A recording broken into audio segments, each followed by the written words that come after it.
to order this regular meeting of the Danbury Board of Education. Will all those in attendance please rise for the Pledge of Allegiance? Pledge of allegiance To the flag of the United States of America and to the republic for which it stands, one nation, under God, indivisible, with liberty and justice for all.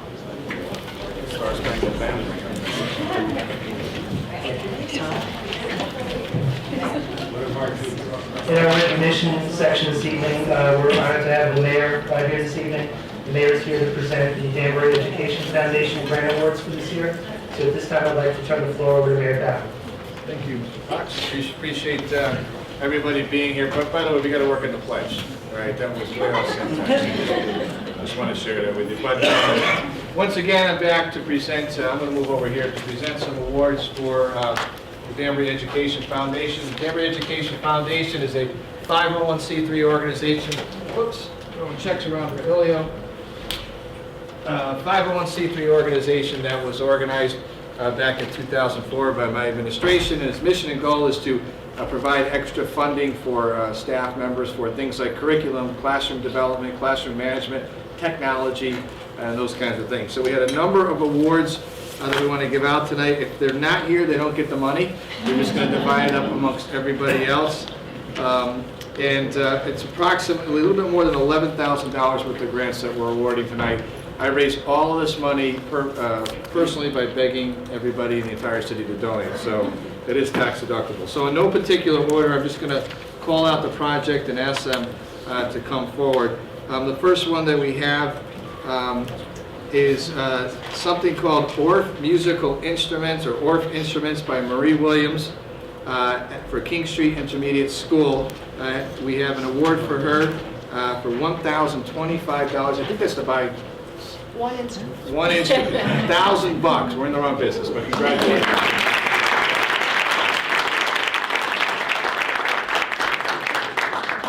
Oh, sorry. It's your newsletter, so you gotta accommodate. It's okay, all right. The next one is, we have actually one $5,000 grant, but I'm going to hold that till the end because that's no fun. We have Mary Neimer over at King Street Primary and Millridge Primary came up with a Neimer running program. Mary's a good buddy of mine, but that's not why she got the grant. This is a great application. $1,500 for her running program.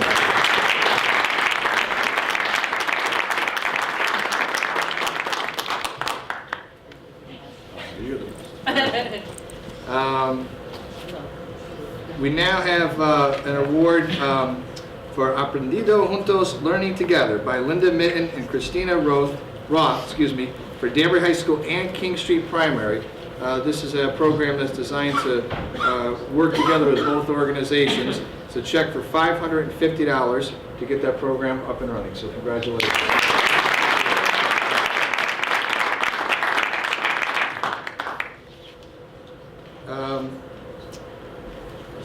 That's a big one. We have a one of the actually, it was a graduation today at ACE School, and it's just a wonderful experience. If you've never been to ACE graduation, if you're a member of this community, I encourage you to go and just watch the program. So they had graduation today, but one of the staff members there wrote a wonderful grant, who also was one of my students back at Danbury High School. That makes me feel very old. But he has a grant here for $1,500 for the BioEcho 21 program over at ACE. John Weber.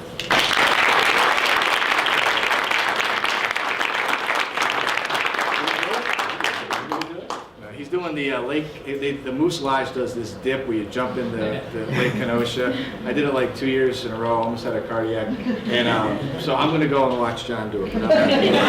It's a great party and all for fundraising, so if you want to go, we encourage you to do it. Okay, got a few more here left.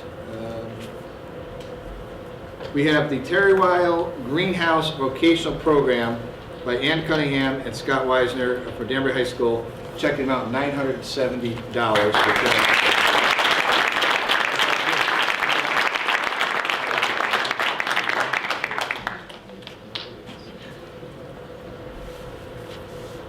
We had a terrific grant that was written for the high school book club, written by Natalie Kohler.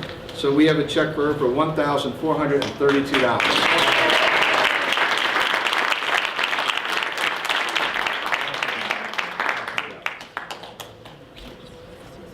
And finally, the granddaddy of them all, this grant was put together by Laura Baxter, Donna DeMeo, and Christina Taylor Rindeau at Danbury High School, and it's called Hunger Games: Political Freedoms at Risk. And this is a check for $5,000 for the grant.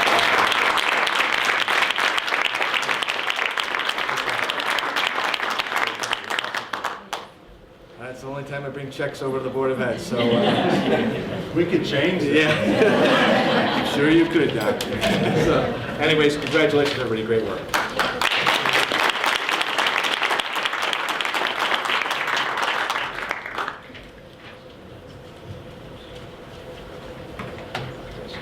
Congratulations to all of the award recipients. Also here this evening is Lisa Fries from Peer Leadership. We're here to recognize the Peer Leadership 2011 Spin-a-thon, raised over $9,000 to help our military heroes. So, Ms. Fries, would you like to, a couple of minutes?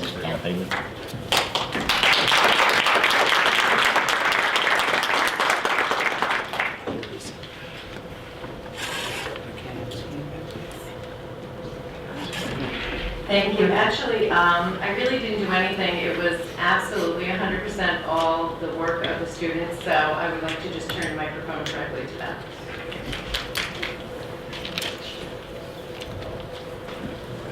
Well, first off, we'd like to thank Ms. Fries for helping out so much, because she actually did so much for our group, like throughout the whole thing. And Mr. Fay too, and Ms. Cal, our marketing teacher, and everybody. And basically how we got involved with taking on the Spin-a-thon raffle basket management like portion of our community change project was we had like a real emotional attachment to the project at like pretty much as a whole. And because in early November, I ended up taking a trip down to DC with Ted Hollander, my mom Mary Beth Vandergrift, and Boy Hollander, all the co-founders of the Help Our Military Heroes organization. And I got a chance to see a van presentation to a family that needed a van, and I saw the previous van recipient, Sergeant Carlos Evans. And Sergeant Carlos Evans was so thankful that he saw the van, and that he had the van. And just to see him standing there, like so proud for like our country, that like despite what happened to him, like just standing there, just being so like happy, so thankful, just like so content, like it really got me like excited to make a difference in the community. Like we really wanted to do this. So the next day, like we came back that same night, like it was a crazy trip. That same day, the next morning at school, I like told Casey, who's not here, Casey Wright, Dayan, and Mike about Sergeant Carlos Evans and like what kind of guy he was, like the conversations I had with him, and they were all just real fired up to get involved. And like as soon as we got the raffle tickets, we like started selling them. Like we were just determined to fundraise. And on the event day, we had about 22 students out there helping, like around the gym, doing things. And like they were selling tickets, writing out tickets, like distributing food to the people who just worked out. And actually, Mike was outside for a little bit in the freezing cold, directing traffic. It was pretty funny. But yeah, I'd like to toss it over to Dayan, and he's going to kind of talk about how we worked on the project and what kind of things we got into. Thank you, everybody. I'm Dan Rosado. I just want to talk a little bit about how we prepared for this project. Definitely when we first heard about this project, we knew it was going to be something big and something overwhelming. And we knew that we were going to have to work together as a group to get things done. It was a great experience, and we did so much to really make it successful. I mean, since the beginning of the year, myself, Andrew, Mike, Casey, and another classmate, Corey Dean, who's not here, who was part of the DECA portion of it, we were working our butts off, literally.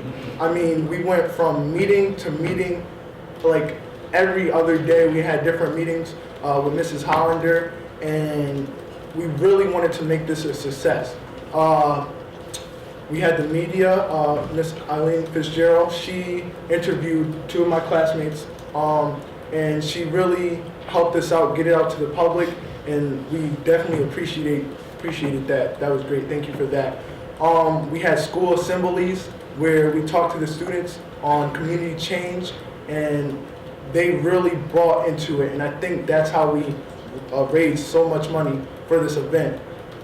It was definitely a lot of work, but it was so worth it. Just the feeling that we all had after the event was done, it didn't matter how much work we did because we knew that we did something that was so good for a family and somebody that helped us out. It was definitely well prepared, and if I had to do it all over again, I would do it in a second. Thank you. All right, I'm gonna talk. I gotta get my notes. The day before the spin-a-thon, me, Andrew, and Casey Wright went to the Marine League in Richfield, Connecticut, where actually Casey and I first, because Andrew have already met Carlos. Casey and I first met Carlos Evans. Not only did we meet Carlos, but we also met many other veterans that told us stories about their service and like what they went through. And not only were we shocked, but it made us care even more about the project and raising money for this cause. Besides us, everyone else there was eating, having a great time, talking to everybody, and I think it was just like a good connection with all the Marines. The next day was a spin-a-thon, which was really, really cold.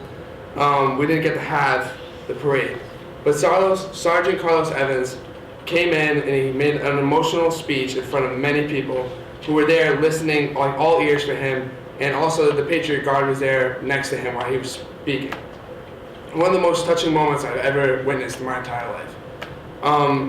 After that and before that, people were participating in many events such as Zumba, hip hop dance, boot camp, and spinning. But there was also other ones that I wasn't really sure about. But in total of the raffle tickets, we raised $8,095, which added to a total of $177,000 that through just that day that we gave to help our military heroes. And we would be more than happy to hand the check to help our military heroes into the holiday. Thank you very much.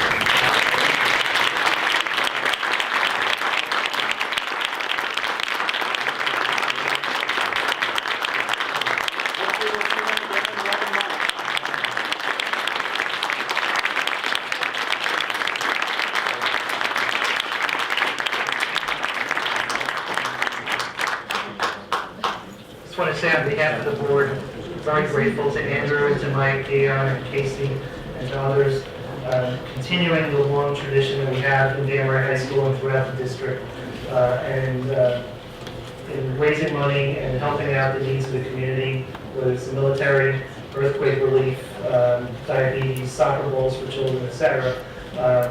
You're maintaining a very strong tradition here in Danbury, and we appreciate all of your efforts. Thank you very much.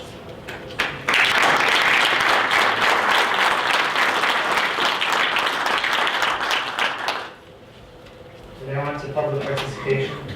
The board welcomes public participation and asks that speakers please limit their comments to 3 minutes. Speakers may offer objective comments of school operations and programs that concern them. The board will not permit any expression of personal complaints or defamatory comments about Board of Education personnel and students, nor against any person connected with the Danbury Public School System. Is there anyone in the first row who wishes to address the board this evening?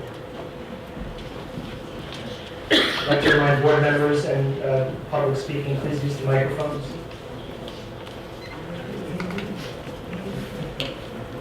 My name is Kimber Bindis, and I am a King Street primary parent. And the first thing I'd like to address is the calendar, and that I, voted just recently to get rid of the February break and the professional day in May as being the best option in terms of having least impact to those parents who may have planned vacations over those holidays. A lot of people do both, but I think that in terms of the least impact, it would be, if they kept the April break, because I think more people do plan to do things over those holidays. So I also wanted to state that. And I also wanted to say that I do believe that snow days should be written into future calendars. I realize that this has been an unusual year in terms of the amount of snow, But since living in this area, I have not seen less than 4 snow days used in a given year. And I don't understand why we can't build them in, plan for it in the future, and then we wouldn't have to be making these choices, or parents losing deposits or not having their children in school because we had to cancel a vacation. And I realize the 8 days, we may even have more by the time winter is over. You know, we wouldn't necessarily have to plan for worst case scenario every year, but we should plan for what is generally seen every year. And I think that 4 is pretty reasonable, or some, you know, some such amount, which, you know, obviously if you looked at the history, you know, you would best make that decision. I've worked in school districts before that had snow days, and it seems to work a lot smoother. And I've often wondered about it, and this year was the first time that, you know, it actually made me think, wow, you know, maybe we should have this discussion. The other thing I'd like to talk about is a note on the CMT discussion. You know, as a parent, it's a little disheartening to me that our schools have now focused so much on standardized tests. And I realize that a lot of this is driven at the federal government, but I would like to see superintendents and school boards across Connecticut and across the United States start to say enough is enough. When I listen to discussions, it makes me sad to think that there are people that want to get rid of recess, people that want to get rid of science and social studies, and basically everything that provides a well-balanced education in Connecticut among other states. Just anecdotal evidence, I've done some work in schools. I've asked 8th graders here in Connecticut, not in our school district, if they could tell anything about the solar system. These children could not tell me that the Earth revolved around the sun. And I asked at least 20 children, and maybe only 5 could give me an answer. Maybe only 3 could tell me how many planets there were in the solar system. These are things that are becoming increasingly lacking in our school system. And we are pushing so much down at the elementary level that we have kindergartners that were being asked to, you know, do writing. First graders that are asked to make connections between self and text and comparing different texts they're reading. Second graders that are already doing 45-minute writing assignments in preparation for a CMT that they're taking the next year. Everything is geared towards learning about the standardized test, which is meant to be a minimum. And we're shortchanging our children by not allowing them to have a breadth of knowledge introduced to them, preparing everything based upon these standardized tests. And I challenge the board here, and I challenge the superintendent to get together with other boards from other schools and from other superintendents and start talking to the state about making some sense out of this. Thank you, Mrs. Winters, for time's expired. Thank you very much. That's pretty much all I need to say. Thank you. Is there anyone else in the first row that wishes to address the board this evening? Sir.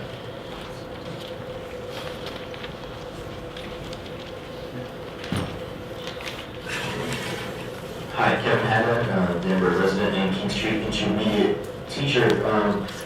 I want to talk about the calendar this evening. First off, I should state that I spoke to CEA last night, and the State Board of Education was going to discuss this matter today. I don't know if they made any progress on the state level. But currently our calendar states that any days added will go to June 30th and then be deducted from the April vacation. However, now we're considering taking them instead from February break and asking various people about various options. And I have to ask the question then, why put that policy on the calendar in the first place if when faced with the reality of it, you're going to seek an alternate option? Perhaps in the future, the board should consider other options to begin with. When parents and staff make their plans for April break, they do so knowing they might face repercussions based on the statement on the calendar that says past June 30th will be deducted from April. If we prematurely remove the days from the April vacation, staff and parents will find themselves in a dilemma. And you know, this is really unfair to them since they're planning those trips knowing the days would only be removed if we went past June 30th, which we have not reached. If we remove the days from the February break, staff would also be affected for booking a trip that they never fear would be jeopardized, since the calendar contains no warning of days being removed from the February break. And so they should not be penalized for that. With that being said, for me personally, I'd like to see the February break eliminated and the PD day in May turned into instructional day. However, no one should be penalized for that. And I'd like the board to strongly consider its future policy on snow days and building them into the schedule, as the previous speaker said, so that you're not setting a calendar with an option that you don't intend to fulfill. Thanks. Thank you, Mr. Haddon, for your presentation. Anyone else in the front row wish to address the board this evening? Second row, Mrs. Steichen.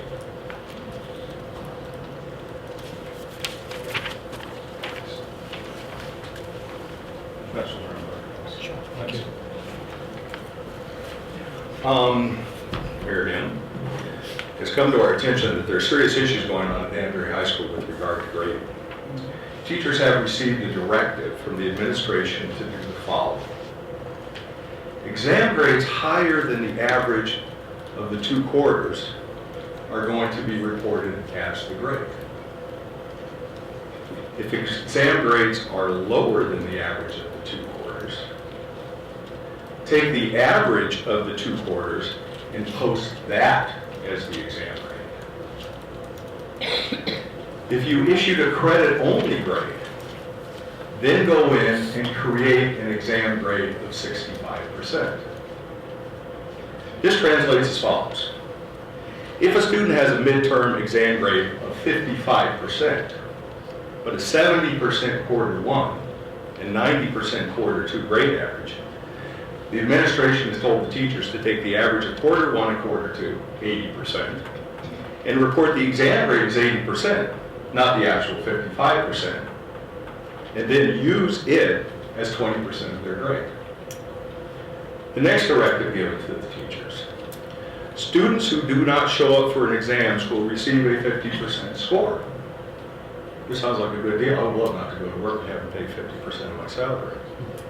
They also indicated that parents and students would not be informed about what was done until the grades have gone home to them. This is grade tampering, data manipulation, not to mention, in my view, immoral. Grades posted on report cards and sent to the state. Funding, scholarships, GPA, class rank, etc. are based on those grades. The school could lose its accreditation, and where then would be HSB? The credibility of all of the administration, Drs. Pasquarella and Glass, and the Board of Education, I feel is at risk.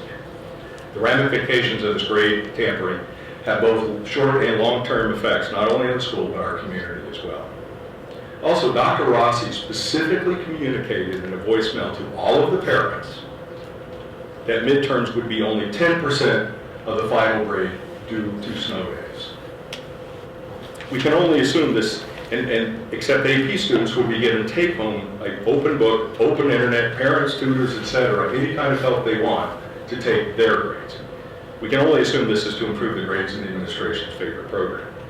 So the administration just changes the rules on an ongoing basis, at its whim, and that does not accurately reflect to the parents nor the students what is going on. It is time to rein in the administration at DHS and hold them accountable for this. Students are upset about this as the parents. It is a sad day when students see what they believe is a low moral and ethical standard of the administration that is supposed to be leading them. Immediate action is required. So the question is to the board, what are you going to do?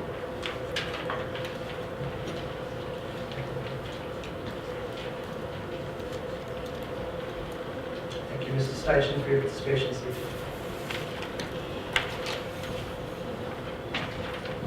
Anyone else in the second row wish to address the board this evening?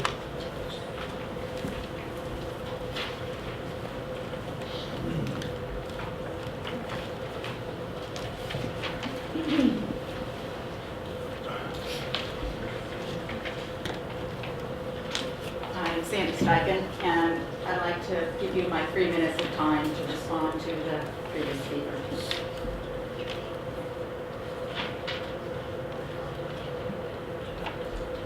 Mrs. Steichen, the public participation is meant for you to address the board. Are you complete? Thank you. We'll move Then on. will respond to us at some point. We will move on. Thank you. Anyone else in the second row wish to address the board this evening?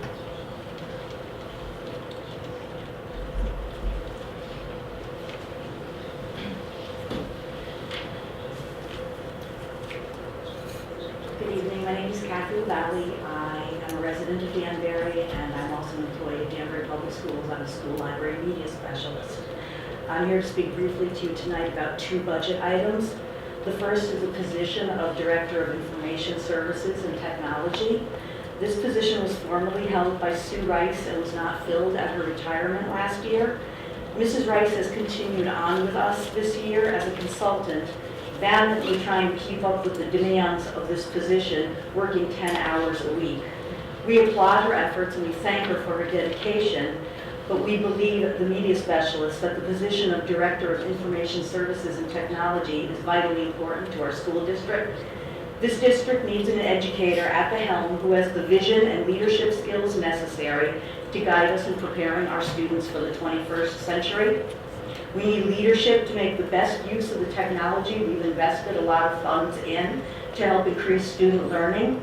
The world's changing very quickly, you know that. We've moved from desktop computers to laptop computers, and today, netbooks and iPads and iPods and iPhones and Kindles and Nooks, and we require a visionary leader to move us forward in a direction that offers our students all the experiences that they need to succeed in a complex world. Please consider filling the Director of Information Services and Technology position for the good of all of our students. The second budget item I'm concerned about is funding for books for school library media centers. For the second year in a row, there are $0 allocated in the budget for library books. This means no new bestsellers on the shelf at Danbury High School, no 2011 Connecticut Nutmeg Award books on display in the middle school media centers, no 2001 Caldecott or Newbery Award winners in the elementary school libraries, no new books for our ELL learners. 2 years of zero funding is going to have a dramatic effect on a library's ability to entice and enthrall readers. At $2 a student, a $20,000 investment, a really small amount of a very large budget, that would mean so much to 16 media centers. Please consider funding books for school libraries because reading is essential to every student's education. I thank you for your time and for your dedication to our students. Thank you for your participation this evening. Anyone else in the third row wish to address the board this evening? Fourth row? Anyone in the back? Anyone at all? That's all. Seeing no further participation, public participation is now closed. We'll move on to the consent calendar. Chair seeks a motion regarding the consent calendar. That the Board of Education approve the items on the consent calendar as recommended in the exhibits 10-40 and 10-41. Is there a second? Second. Seconded by Mrs. Molinaro. Any discussion on the consent calendar? Seeing none, all those in favor, please signify by saying aye. Aye. Opposed? Abstention? The motion carries unanimously. Is there an employee representative here this evening?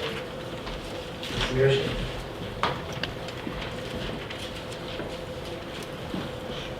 Just two quick items. I spoke with Dr. Pasquarello yesterday about the phone calls that went out to survey about the school calendar. Just so you're aware, I know we had the discussion he may have already mentioned to you. I've had reports, well, some teachers did not get that call at all because they're not on that service. I haven't seen the results, but and other people reported getting it multiple times. So understanding it's the first time it's been used and there are glitches, but just so you're aware of that. And the second item was we had agreed during our last negotiation to report out by January 31st about two items that we were going to work with Human Resources on, e-learning and, oh, now I just get Professional development. the PD committee, thank you, I'm sorry. And due to snow, we've had to postpone that. So we set negotiation dates for March 3rd and 10th. So hopefully we'll have something to report out shortly on those two items. Thank you. Great. A couple of meetings ago, we brought up, anytime the students wish to opine on matters before the board, the students' input is highly solicited. We're highly soliciting their input. And we really want to know what the students feel. So, any issues that present themselves in the school or that are on the agenda, feel free to participate in the discussion and to bring those items to our attention. You are representing the students of the district, so we appreciate your participation. Thank you. Thank you. We'll move on to the superintendent's report. Dr. Pasquarello, you have the floor. Okay, thank you very much. Let me start, as long as I think the mayor is still with.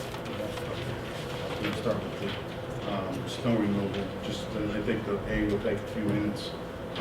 Just to report, because it's been in the news, Danbury, we've been very fortunate. Mr. Idarola and the inspectors have been on the school buildings and on the roofs for the past 10 days, 12 days, and they've done a yeoman job in clearing the roof. They've hired outside consultants or outside contractors. They've actually, the fire department has just been wonderful helping out. They, because of the special harnessing, have been on the roofs.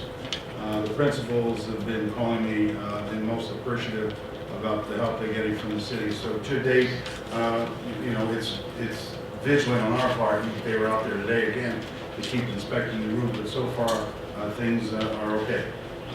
We're very fortunate again that we didn't get any storm jet this week for a number of reasons, but that has certainly helped us with our possible problems with the roof. So I publicly want to thank the city for the work that they do and have been doing for us.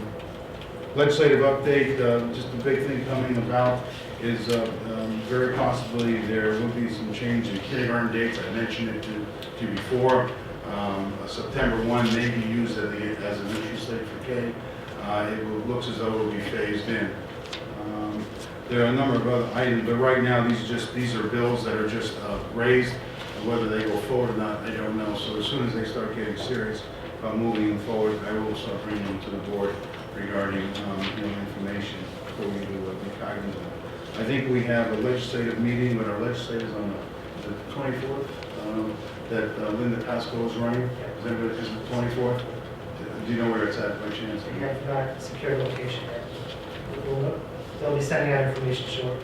Okay, so we'll have that meeting. Hopefully by then we'll have some other information from them. If we could, I'm going to turn it over to Bill in a minute, the school calendar. Our school calendar is very definite in terms of how days are going to be used. We don't build the days in, but in essence, we just keep adding the days on until we get to the end of the school year. This has been an unusual year, and that is why I'm coming before you, asking you to think about the days that we have ahead of us that we should turn into school days rather than vacation days. I think the youngsters have been home enough. Part of this whole process has been to break the cycle of influenza, and kids are, in school over a long period of time. The February break presented itself. We have a very short break. We don't have a long break, but still it is a break. Families have planned accordingly. But I stand here telling you that in June, we began getting phone calls to release schools, because of the heat level. So not only are we losing school now, I will venture to say we'll be losing schools if we go too far into June. This is a very unusual year, and I think that you should at least have the debate and discussion on whether or not we want to add some instructional days back to the school days. With March coming in, as with testing and what have you, we've already had such a episodic year. It's been really affecting us in not a very positive way. That you consider those 2 days and a half day on Thursday as full school days. We did do a survey for the first time. Our new alert system has that capability. We were able to send out information. As Mrs. Mershon mentioned, not everyone received the call. Some folks have asked to be off the call list. They don't like to get the 4:30, 5 o'clock call in the morning. I know the feeling for that. But that we can't help. Maybe we can do it better. But at this point, we decided to at least give you a flavor of what we're getting from the public. I received calls on both sides saying, yeah, it's a good deal, but we have to change our plans.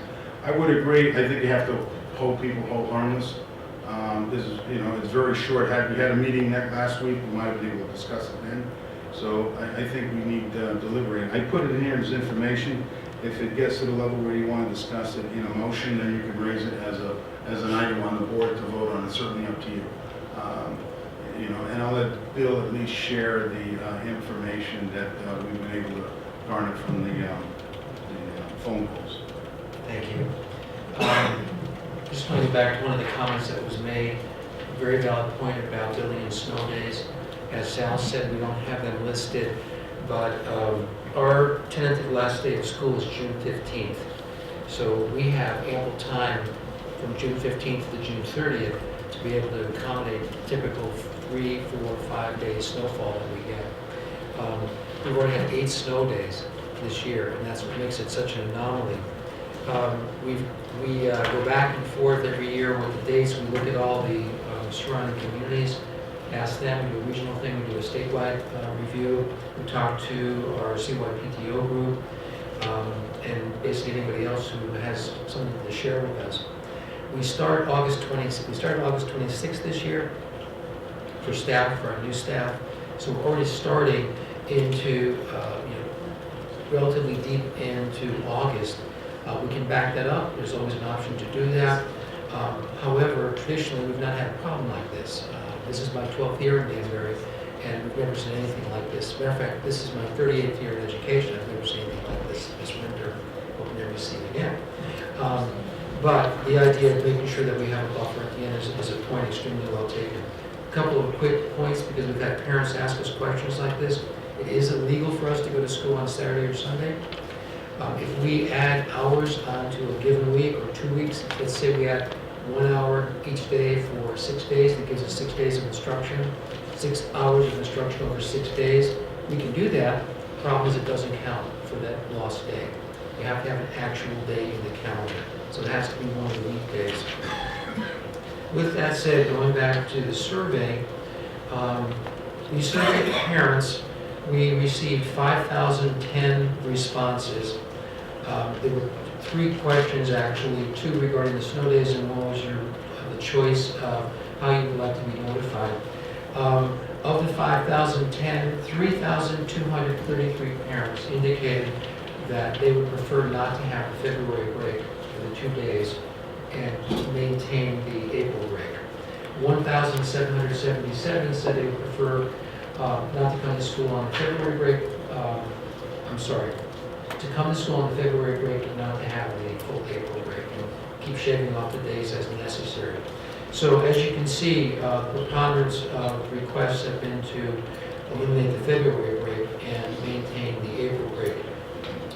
Anecdotally, we've been getting many people calling saying, we always look at the April vacation as kind of a sacred time and the time that we don't have to worry too much about snow days. We make many plans for traveling, hotel accommodations, so on and so forth. We surveyed the staff as well, and pretty much the same profile popped up. We received 827 responses from the staff. 618 of those responses said they would prefer to shave off the February break. 209 said they would prefer to take it off of the April break. So the overwhelming feedback coming in from those folks who have responded support the idea of the board at least considering the February break as being eliminated. Third part of that is when we ask parents how they'd like to be surveyed or communicated, how would they like for us to communicate with them. We gave them 4 choices: instant messenger, the school messaging system was number 1. We asked them if they would prefer a phone call, if they would prefer a text message, an email, or posting on our district website. 60% said we definitely would like to have the instant message system be the primary vehicle, and the other 3 were kind of balanced in their responses. So again, the overwhelming responses, we would like to have the instant messenger continue. The last piece is, as we look at this, we have February 17th as the day before the February break. It's Friday the 18th, Monday the 21st. If we eliminate those 2 days, we can eliminate President's Day, but we would have to have formal recognitions in each of our schools recognizing President's Day. It's up to us to determine what that would actually look like, but we do have to, by law, have some kind of recognition. The day before, the 18th, Thursday, is a professional development day. We haven't as yet. It's atypical for us to talk to the union in public session like this with Cindy. I've talked to Kim. Oh, good, okay. Briefly. Thank you, good. It's a teacher evaluation and half day for professional development. The idea then would be to make that a whole day for instructional purposes, so we're able to recoup instructional time. Doing that would give us a full day on the 17th, a full day on the 18th, and a full day on the 21st gives us more contiguous instruction. But in fairness to the union, we would move February 17th to March 22nd, which is already a half day on our calendar. It's just not for teacher evaluation. We would take that and give it back as the teacher evaluation day. So we're just swapping days when it comes down to be. Just to note that we've already added 5 days on to the end of the year. I mean, we've done that the past few years, and that's why currently we're up to the 27th. This puts us in that last week in June where it's, I think, this is somewhat, it's a safety issue. We don't have air-conditioned schools, except the areas where the computers are out in the offices, so it is somewhat problematic. There's some union discussion that is going on too. Kim, do you want to make some comments regarding that? Sure.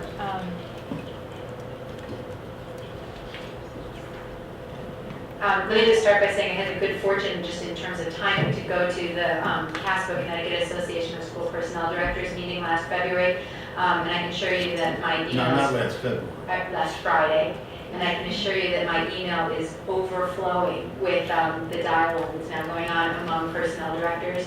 And so far, we've heard from about 30 of them, all of whom are contemplating some combination of what we're talking about today, whether it's taking some of the February days, moving PD days. We also have a lot of districts that started at 182 days, so they're taking some of those days away. So I can assure you that everything has been on the table for all of these districts, and everybody's contemplating similar action. The one big question mark, and I have talked with Mrs. Mirashine also about it, the big question mark among all of us is, what do we do with the people who have pre-committed vacation time, paid plane tickets, non-refundable plane tickets, and how do we handle that? And to be honest, that's also kind of a jump ball. We have in Danbury, we do have a past practice, although it's very, very old, of if we take a day from April, that those people who had pre-made plans could take the day, but that they would be docked. So that's the only experience that we've had so far. There are other districts out there that are considering not just docking, but maybe having those people who take the vacation use their, or pay for the price of a sub, which would be slightly less than their 1 day's pay. So I guess my comments are designed to say, I can't even narrow it down for you about what other districts are doing. Everybody is flying the plane as they're building it and trying to figure out the best way around it. We do also, in some of our other contracts, like for example the secretaries, there are provisions in there that if they do work on holidays that we can give a comp day, so that may be a non-financial ramification. If we do call in people on the days that we've already scheduled for them to have vacation time or for the holiday day. I'm not sure that's all that helpful. I can't really give you a whole lot of information about which direction the prevailing wind is going, other than to say everybody's looking at it. Any comments? Elliot? If I was sitting in your seat, I'd ask how many people would affect. It's just with all the employees that we have, it's just too difficult to ask that question. It's 2 days. I would agree with the speaker. I would hold them harmless and figure a way of using personal days and what have you, if they can demonstrate that in fact they had a prearranged vacation. And kids shouldn't be charged an excuse absence as well. If you decide to think about all of them what we have. You can see it's brought a lot of problems. It would be easier just to add the days to the 30th, go into April, and and let bygones be bygones. But I think you need to at least think about it. Mr. Janelle. Sal, in the packet, there's a letter from you to the board which makes reference to a May 27th. We discussed that, not to eliminate that. It's problematic for us. There's a lot of commitments made that day. So we're not going to... Yes. The only days we're considering, we think you should consider, would be Friday and Monday. The February days. Remember, we have half the winter to go. You may be doing it anyway. You have half the winter to go. That's what worries me even some more. All right, but Yes, I would eliminate that because there have been a lot of commitments for teachers that day. Mr. Scazafon. Dr. Sal, I think I asked you this question at a prior meeting or a meeting. Do you remember you gave me the calendar? So we have to go to the 30th, and then you did let know it was going to be off the April. You remember that? Right. Well, we did make the commitment. The board did make a commitment for that. The 30th, and then was it the April? Yeah, that's what the calendar says. Right. That's correct. So why are we? I explained why.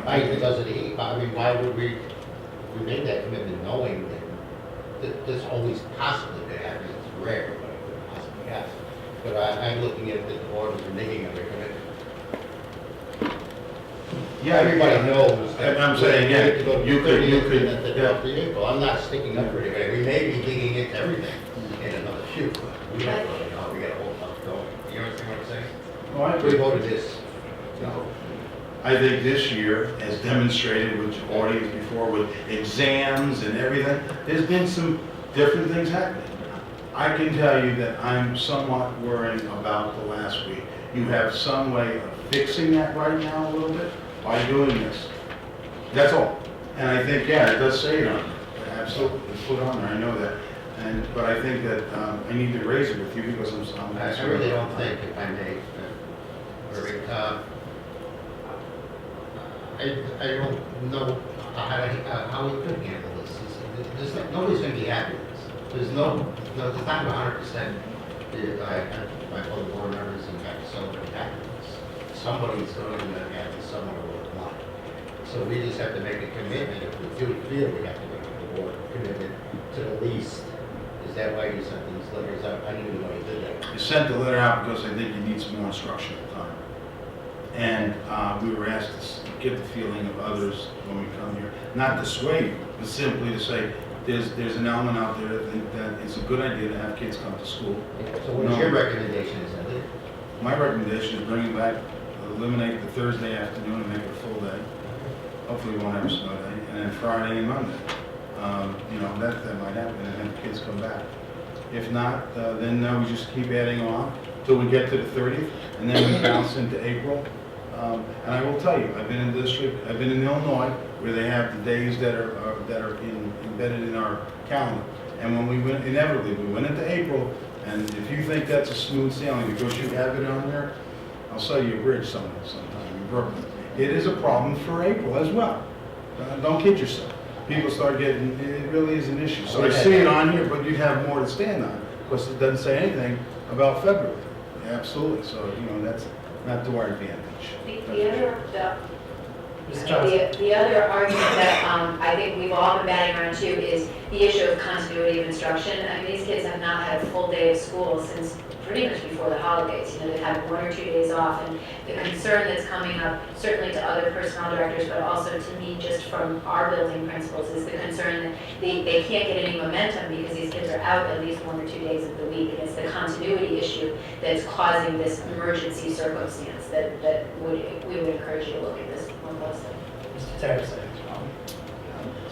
With my experience of teaching, I can tell you if you're interested in quality of what happens in the classroom in one day, you're going to have much more taking place effectively in February than you will have in the last part of June. Secondly, as someone who taught on the 4th floor at the high school, in the 1 year that we went over, I can tell you, people were bringing in fans. We had at the Smith School early in the number of cases at the middle schools and what have you.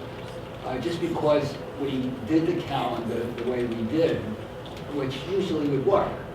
Okay, but this is a special time and need, and having lived through that other time and having taught, if you want the students and teachers to be most productive, I think February is the time. And I haven't taken any survey, but over the years, people who make vacation plans usually do plan, I would think the majority of them, from what I've seen over the years, was in April.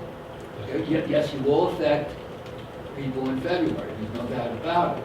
But if we are reasonable, like Dr. Sal mentioned, and our personal director Kim mentioned, when you try to work with, those who have made commitments to President's Weekend, I think that's the way to go.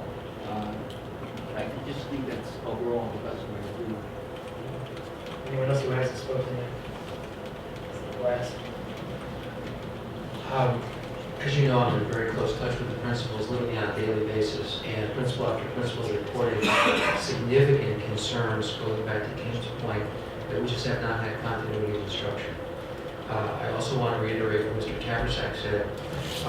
Last year, the year before, the year before, the year before, the year before, come June, everybody says kids just shut down. And every year since I've been here, we've had parents calling asking why don't we have a heat index policy, saying if it gets over 90 degrees, for example, in the classroom, we should shut down. We've had classrooms reporting 95, 98 degrees. So as we go longer in June, not only is the instruction completely ineffective, but it probably actually proves something dangerous. And we have Mrs. Lavasser and school nurses, as you know, monitoring that literally on a day-by-day, hour-by-hour basis to let us know if there's something that really is dangerous. We have principals taking kids down to the lower floors. We have to bring them outside, the auditorium, and making sure they're in the computer labs, which are air conditioned. It's just not a good thing to go to in June, not even negative. I need to add, I'm sorry, just so for the board's information, I'm looking at Melanie, she does transportation. We did notify our private and parochial, and most of them will go on with our calendar. That's correct. Okay. I just, there's an issue, we have to bust them, and we notified them until we notify them tomorrow in terms of if you make a decision.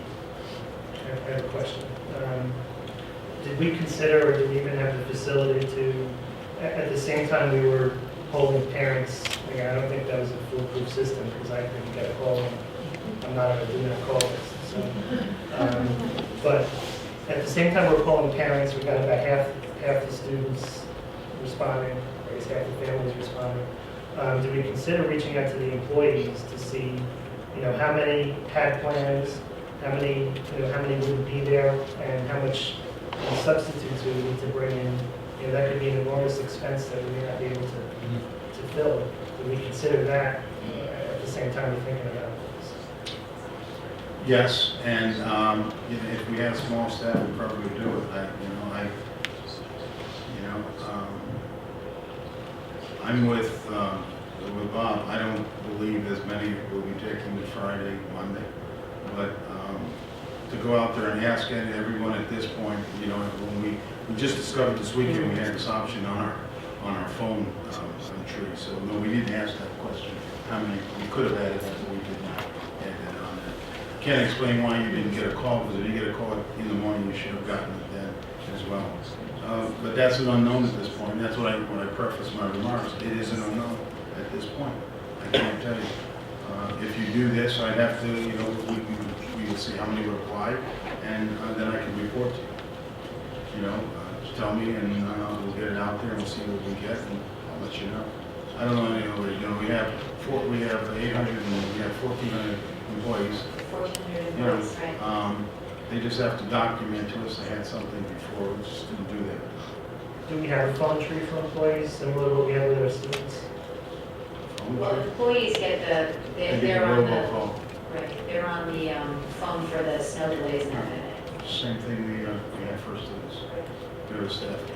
Right, so you could have sent a generic note to students to employees, but there's no way for us to tell how many students responded and how many employees we'd be short or how many substitutes we'd need that day.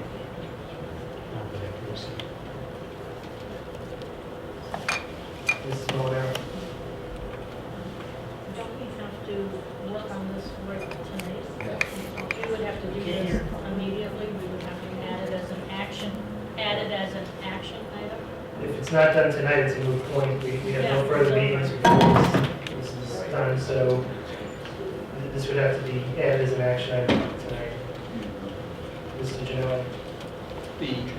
Kim, as you indicated, you're not really sure how the teachers are going to be somehow compensated, to use that word, or not penalized for taking this, right?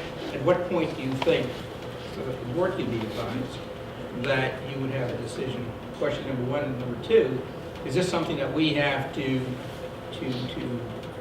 vote on or put into it as a policy? Or no? No. I just asked a question. I've had, as Mrs. Mission noted before, we've had discussions about this, and we're all kind of flummoxed on how to proceed. And part of what we're handling because we don't really know how many people we're talking about. So, we can. I think that you can certainly proceed with respect to all the other people, the non-teacher people. I think you can proceed with some relative certainty about applying personal days or what we're going to do with those folks. But with the teachers, it's a difficult question, partly because there are two groups, as somebody said earlier, who are going to be angry. I mean, the group that has the prepaid vacation that wants to now take the time, and the group that doesn't have the prepaid vacation that are sitting in the classroom teaching when their colleagues are off on a paid vacation. So the union is, with all due respect, a little bit between a rock and a hard place, because they're going to have somebody that's not happy. So I'm not sure that, we have brainstormed about whether we can come to some resolution about it, but we haven't as of the time of this meeting. I mean, I would look for some guidance on it, I guess. But at some point when you do, I think you should at least advise board members as to what you've done. I don't think we can always appease everybody. The other thing is, if we make a motion to put this on as an action item tonight, we have an unknown cost factor. Putting something, or voting on something, doing something, because time is of the essence to do it, and we don't really understand what the financial implication is to a particular budget that's kind of lean to begin with. Right, I mean, to know with any certainty, we would have to have all the people who have the plans have submitted their documentation already, and we just don't have that. I mean, what some districts have said is those people who can submit evidence of financial hardship by a certain day, Mrs. Mershing and I discussed by the day this board takes action, so in other words, anybody who goes out and buys a ticket tomorrow will be able to take the time. But by this certain day, but we just don't, she's not able to, and I'm not able to get a handle on how many of those people we're talking about. We haven't had the time to be able to gather those sorts of applications, really. And again, the worst case scenario is you can have just a lot of, without a firm policy or discipline, you can have a lot of people opting not to be there, all right? You can have substitutes that you can't get, so you can have just chaos on your hand. But looking at it is playing the devil's advocate. I mean, I'm not saying I don't know what to do, and I'm sure you don't know what to do, because it's having a crystal ball, but I'm just trying to understand the parameters. Let me follow up on that. In your estimation, or is there an estimate, what is the upper limit of the number of staff people that could not be present? It'll vary from building to building, but if we have 1,400 employees and 700 of them aren't there, even if we had the money to pay for 700 substitute people, logistically, we couldn't find 700 people. So you're going to have masses of students in buildings with no supervision. The question would be, roughly, what is the upper estimate of the number of substitutes we could possibly get in for that time period should the need arise? The only thing I could look to as a comparator was we have had days, like days after holidays, where people have called in sick and we've used subs. That number has run us as high as 10% of our teaching staff. So that would be about 80 teachers. And what I understand from our sub-service is we can run in the spring days anywhere between 80 and 100 subs that we need on any given day. So I don't think that's an unreasonable estimate. But then again, not a lot of people are going to have proof of financial hardship. So I would say somewhere that would be an outside limit, that 10%. And again, you can carve out of this discussion the 52-week employees because they'll have vacation days or sick days or personal days that can be applied. So really, we're talking about this other group. And if you figure with the secretaries, if we can negotiate the comp day as opposed to a payment of a day. We also talked about whether it was essential to have everybody in or not. I think we've come to the conclusion that obviously the elementary schools need to have secretaries to answer the phones, but we can look at whether we need all of those other employees to come in or just the teachers. So you can carve out pieces of this to get a more reasonable estimate of what we think it would cost if we had to pay money. And the follow-up to that is, assuming you have 10, 20, 30% of the people, how much of the productive instruction day are you going to get on that type of a day versus a day in June? Is it going to be any better? I don't think either day is going to be that much better, especially considering on the Monday you have to arrange for some special programming to recognize the holiday. I don't know how we would do that, all of that with a skeletal staff and have a productive instruction day. I don't understand how that would happen. Well, the program could be announcements over the PA. It could be, it doesn't have to be everybody coming together, having major assemblies. This is fraught with its issues. I know that. Again, I've been doing this 37 years. I don't know if there's going to be 30% of our teachers that are going to be out. You see what you have. Cindy's back there. She's at the wit's ends as I am. I don't know if she could respond what she thinks about how many would be on vacation. But we only have 2 days. If you had a whole week vacation, we'd have a different conversation here. you're talking Friday, Monday. How many of you are already on for Friday, Monday? You know, I don't think you have the time tonight to say, I'll check it out, get back to me kind of thing. I just, you know, we didn't have that kind of time. We really didn't have that kind of time. When I talked to the superintendents around here that did it, they had saying that, you know, it was a 50-50 kind of a thing. They weighed on the side, we should be able to put our instructors in there. Reading had a whole week off. That's right, we had a whole week off, and that was And they obviously a hard changed. discussion, and they took the week away. They were gonna go on Monday, but the Tuesday to Friday are not taking it back. Yeah. So, you know, I mean, it varies. I think our risk is much less with Friday than is all we can do. And to take one day and not the other day really doesn't help. It's either we do the weekend or we just don't, and we just head on to the end of the year and one day if we feel too uncomfortable. Cindy, do you want to make a comment? Do you mind if I ask? I would be interested in hearing what the union representative has to say, if she has a submission.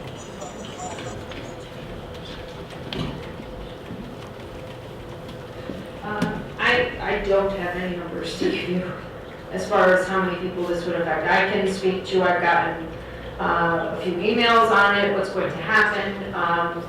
You know, my response has been, well, if I don't like dealing with hypotheticals either, but if that's the decision, then we'll work with human resources so no one's harmed. To me, that means no one's harmed financially, whether that's, and we've had that discussion, whether that's paying for a sub or, having put money out for tickets they can't refund, but I don't have any idea of how many people you would be. You've been teaching in the district a long time. No, not that long. Not that long, 15 years. When he said he was But going to I said it's over. your sense of people taking vacations away, any feelings at all? No, we've had that discussion too. I spoke with Betty Anderson, who's been in the district long enough to remember having taken off April, because that's what the calendar stated. Again, she said at that time that she recalled, they'd worked things out so people were not harmed in that scenario. And since I've been here, I don't remember April being taken.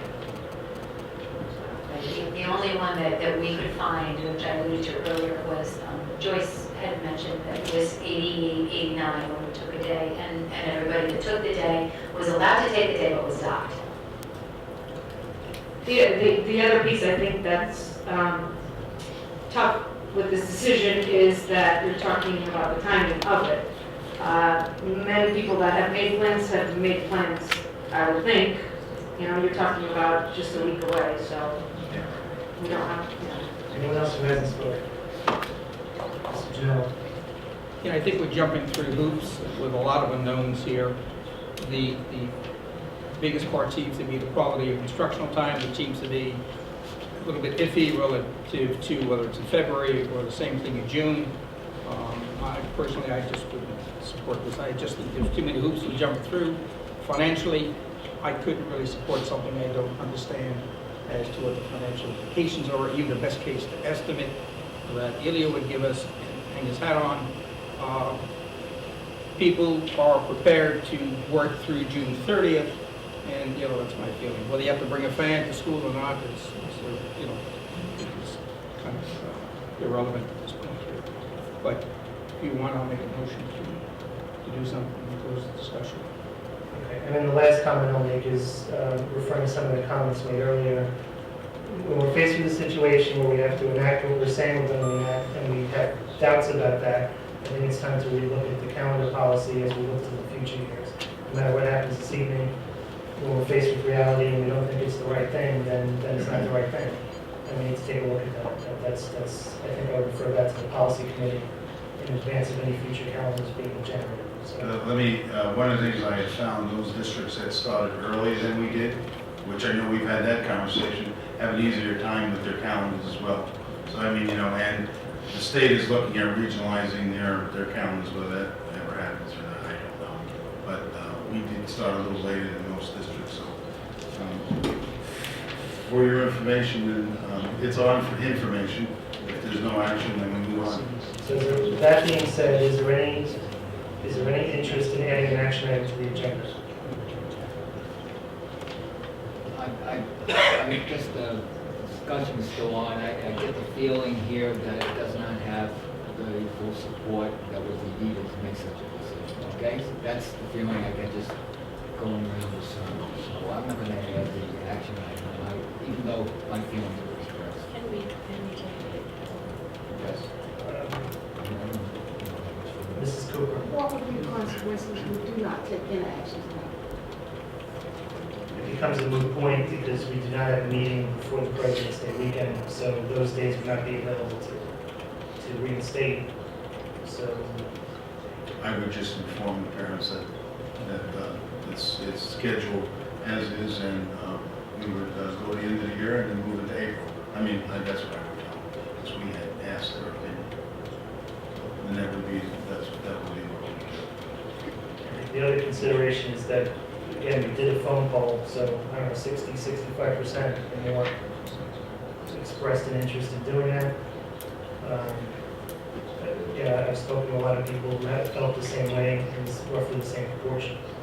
So it's also, we should take that into consideration as well. Mr. Scott's probably first in this. Mr. Chairman, I repeat this to that. I'd like to make a motion to add that to the agenda, and please get a vote on it, and then we can go from there.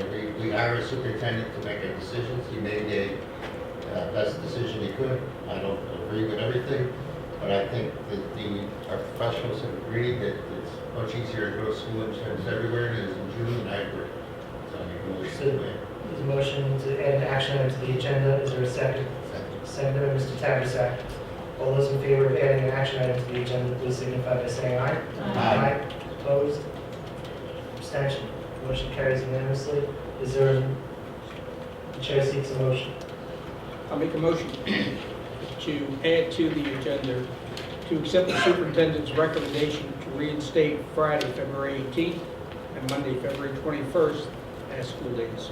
Second. Seconded by Mr. Taversack. Any further discussion on the motion? Or any discussion on the motion? Seeing none, all those in favor, please signify by saying aye. Aye. Aye. Opposed?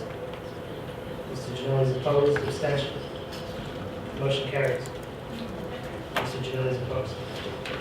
And I thank you very much. I'll report back to you on the absenteeism, so you're aware of what it is. We also need to take action on the half day, making it a full day. No. Just what you did. That's what I was trying to tell her.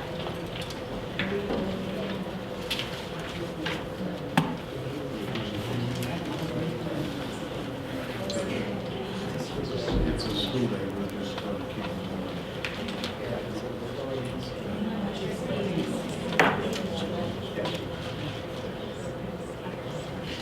Yes. The intent here, just so for clarity, is Friday and Monday and Thursday will be a full day of school.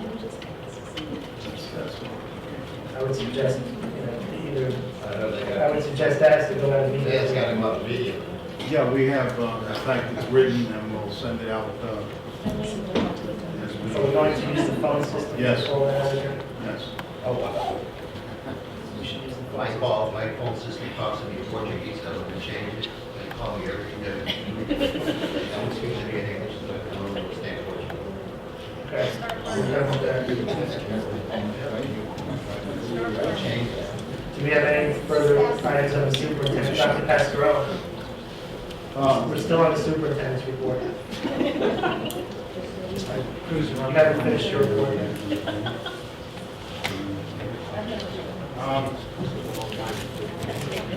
I put something at your places because there was a question about the exam. I think you should see that. Something that's going out. Listen to the conversation we had about the calendar.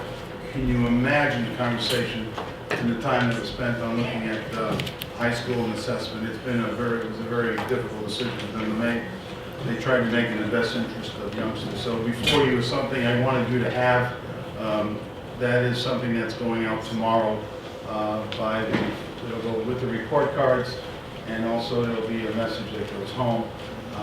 We don't make comments about the audience of citizens. There are some things that in here I think might explain, put some context to what was discussed. So I put that before you.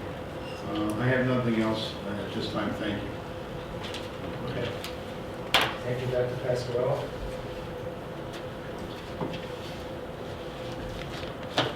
already mentioned that. Yes. We're on to our action items for this evening. The chair seeks a motion regarding action item A. That the Board of Education adopt the superintendent's fiscal 2011-2012 budget in the amount of $118,638. $118 million, same thing last year.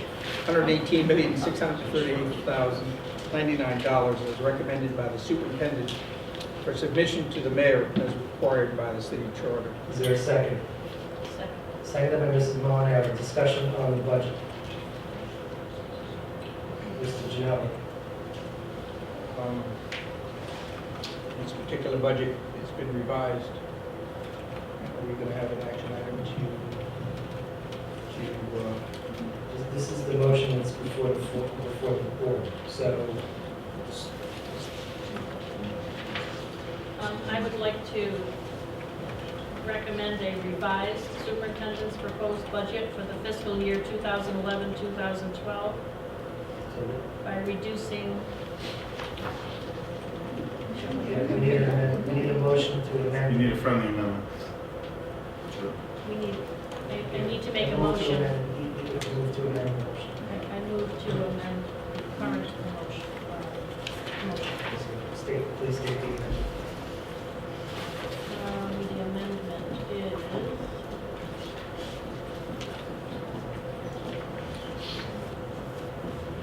I'm going to amend the current motion of the $118,638,099. And we would like to reduce the, shall I go on? Reduce the account number 201 by $512,152. Reduce account number 202 by $18,228. Reduce account number 203 by $54,684 for a total reduction of $585,064. And to revise the Finance Committee adopted superintendent's fiscal year 2011-2012 proposed budget to $118,053,034. Is there a second to the amendment? Wow, that was... Seconded by Mr. Fabio. Any discussion on the amendment? Mr. Tagerside. The original amendment was made in good faith by what was before the Finance Committee when they met a few days ago, but the Finance Committee had made, and Mr. Longo and the administration had made it clear that there was an ongoing process trying to renegotiate certain items, the highest one being the insurance rates with the carriers. So the original budget that was proposed made sense when it was written up, and this is just more recent information on what has occurred, and I think we should all applaud that it's going in the right direction. I think everyone concerned with Danbury's education should be glad it's going in that direction. I think for the board's information, I would just have Mr. Longo describe the accounts that have been amended and what those represent and what those accounts. Thank you. Accounts 201, 202, and 203 collectively represent all of the district's healthcare accounts. 201 is the general medical health account. 202 for dental, and 203 is the appropriation for our prescriptions costs. The medical is fully funded, and the dental prescription remained at self-funded levels. The $585,654 proposed reduction. The original budget had a placeholder of 12% for a signal renewal rate, and I had informed the Finance Subcommittee that the negotiations with Cigna were running daily, and I would, at the time, I asked the board to give further consideration for any future reductions. I'm pleased to inform board members this evening that since our last meeting date, we've had additional concessions made by Cigna for $585,664. The 12% placeholder has since been revised in order to a 9% placeholder. Are we at the final renewal? No, we're not. I will continue to negotiate on behalf of the board with Cigna, and as we approach the common council's deadline for appropriations, we will have a final number to present as part of our final budget as well. The placeholder, which is a conservative and workable estimate for this evening, is a reduction to 1%. Thank you, Mr. Longo. Any discussion? Pascal? This is still a work in progress, but I think you need to thank some folks here, Kim and all of the employees that, and the negotiating team for the board. But we work together, and the co-pay premium shares, the stuff that's done in the pharmaceutical, all this has gone to assist us in controlling costs. It's not something that happened happenstance. These are issues and conversations we've had with our unions who understood by raising, co-premium shares. So I thank them publicly for that and for the board for assisting in negotiating the contract. Yeah, we have a zero, but these benefit costs are very, they accelerate. Very hard to slow them down. Experience rates makes a difference, but all these other things, Kim has worked with the unions. I thank you for negotiating, and I think it's been helpful. So I want to go on record to say that. Thank you, because that is helpful. Mr. Ginelli? I also want to say thank you. That's a tremendous reduction that we have in our costs. And I think it also should be brought to the attention that of the $4,100,000 increase, more than 50% of that increase is attributed to health care. That's an incredible amount of money. $2,300,000, give or take, is attributed to health care. This budget was put together with virtually no discretionary costs that we built in there. The costs that we have in there, the cost drivers, as they've been referred to in previous meetings, have all been costs that are either contractual costs or estimates that we feel relative to utilities as the best case and conservative estimate. So, and this is one of the few years since I've been on the board that, with the exception of maybe $400,000 relative to a labor cost, which is a carryover from a previous contract, we have no labor increases in that because of the participation of the unions and negotiations that we had to come in with a very, very modest increase. I hope the city takes this into account. The Board of Ed, my personal statement, cannot afford any more reductions to its budget. I don't believe we can afford any kind of monies taken away from us. But we're running really lean and mean, and I really think that it would impair the quality of education. Not the teachers, but as to what we could afford for the students. Basically, that's it. Dr. Pasquarello? Yeah, because there was a comment made, for the board, understand, we have about 1,400 employees, 52 or 740 or 50 of them live in Danbury. These are Danbury citizens, and they've heard, I think, the call out there. So they're part of what we're doing. So it affects our Danbury citizens, this budget, and they've heard the call out there to help us. The other thing is, be clear, this budget is moving us forward. Comment about open positions have not been filled. There's some open positions. I was asked about the Director of Information. It is not on here to be filled. We're evaluating other positions that we have. At this point, they are in there, but whether or not we move them along, that would be our, Charlie's position, help me out. Coordinator of People Services. It currently is in here moving forward. So it's, when the final budget may impact that, but this just takes everybody we have now and moves the programs forward, is basically what we have, so we're not signing back. Any discussion on the amendment? So we're talking specifically about the amendment. No, seeing no further discussion. I would just like to wrap up on the amendment just by thanking Mr. Longo and everyone else involved in aggressively getting our administrative costs lower. And I think we're going to need more of that as we move on through March, April, and June. So we appreciate your ongoing efforts to keep our costs low. That being said, those in favor of the amendment, please signify by saying aye. Aye. Opposed? Abstention? The amendment carries. Abstain. Okay, the motion carries unanimously. Ms. Austin James abstains. We'll move on to the main motion. Discussion on the main motion as amended. Any discussion on the main motion? So what I'll just wrap up by saying, are we going to be back here in a few months? Yes. Absolutely. Would it be irresponsible of the board to make further reductions at this time, given the number of unknowns that exist, such as the state, the governor's budget's coming next week? The city still has to finalize the total pot that it can afford. For us to make additional reductions at this time, I think would be irresponsible. Just based on all of the cuts that we've had over the past 3-4 years, somewhere over $10 million worth.